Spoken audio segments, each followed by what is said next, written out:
Selon l'agence Reuters, au moins 59 personnes sont mortes, dont 12 enfants, d'un naufrage en Italie ce 26 février 2023.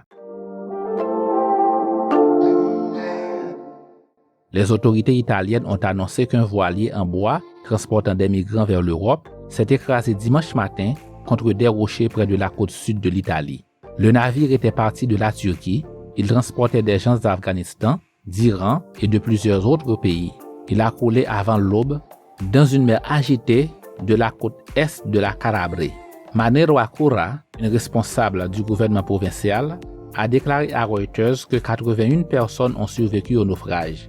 20 d'entre eux sont hospitalisés, dont une personne en réanimation. Le ministre de l'Intérieur, qui s'est rendu sur les lieux, a dit que 20 à 30 personnes pourraient encore être portées disparues. Selon les survivants, le bateau transportait entre 150 à 200 migrants. Selon les déclarations de la police italienne, le navire a quitté le port d'Izmir, dans l'ouest de la Turquie, il y a environ 4 jours. Il a été repéré à environ 74 km au large des côtes italiennes samedi soir par un avion de l'agence frontalière Frontex de l'Union européenne. Des patrouilleurs ont été envoyés pour l'intercepter, mais les intempéries les ont forcés à retourner au port, toujours selon la police. Les autorités avaient alors mobilisé des unités de recherche le long du littoral. Parmi les cadavres échoués sur la plage se trouve un bébé âgé de quelques mois seulement et un enfant de 7 ans, a indiqué l'agence de presse ANSA.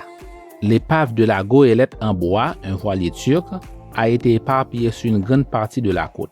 La police des douanes de la Guardia a annoncé qu'un survivant a été arrêté pour trafic de migrants. La première ministre italienne, Giorgia Meloni, en a exprimé sa profonde tristesse et a blâmé les trafiquants d'êtres humains qui en profitent et qui offrent aux migrants une fausse perspective d'un voyage sûr. Elle a déclaré que son gouvernement s'est engagé à empêcher ces gens d'embarcation afin d'éviter de tels drames.